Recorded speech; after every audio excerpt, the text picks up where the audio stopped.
Hi friends, അസ്സലാമു അലൈക്കും. ഇന്ന് നമ്മുടെ വീട്ടിലെ സ്പെഷ്യൽ കണ്ടോ, ചിക്കനാണേ. രാവിലെ 4-4:30 ആയപ്പോഴേ ചിക്കൻ എടുത്ത് ഫ്രിഡ്ജിൽ വെച്ചിട്ടാണ് പോയത്. അപ്പോൾ ഇന്ന് നമ്മുടെ വീട്ടിൽ ചിക്കൻ ബിരിയാണിയാണ്. കാരണം കഴിഞ്ഞ ആഴ്ച ദീനുകുട്ടിക്ക് ബീഫ് വെച്ച് ബിരിയാണി ചെയ്ത് കൊടുത്തപ്പോൾ ദീനുകുട്ടിക്ക് നന്നായിട്ട് അത് ഇഷ്ടപ്പെട്ടിട്ടുണ്ട്.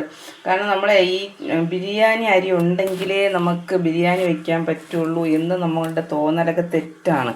കാരണം പൊന്നി അരിയിലും ബിരിയാണി വയ്ക്കാം, റേഷൻ അരിയിലും വയ്ക്കാം. കാരണം നമ്മൾ പ്രത്യേകിച്ച് ചോറാക്കിയിട്ട് അടുത്ത് ദമ്മിട്ട് ബിരിയാണി വെച്ചാൽ നല്ല അടിപൊളി ബിരിയാണിയൊക്കെ നമുക്ക് വയ്ക്കാൻ പറ്റും.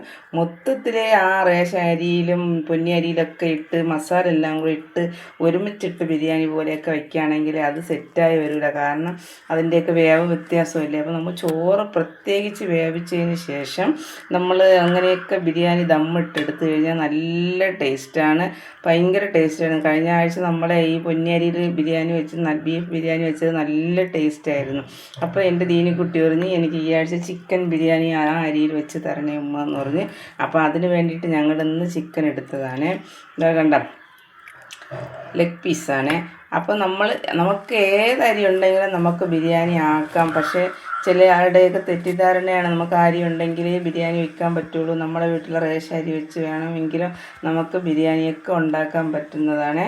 അപ്പം നിങ്ങളെല്ലാവരും ഇതുപോലെയൊക്കെ ട്രൈ ചെയ്ത് നോക്കണേ. ഇതാണ് ഇന്ന് നമ്മുടെ വീട്ടിലെ സ്പെഷ്യൽ. Bye friends.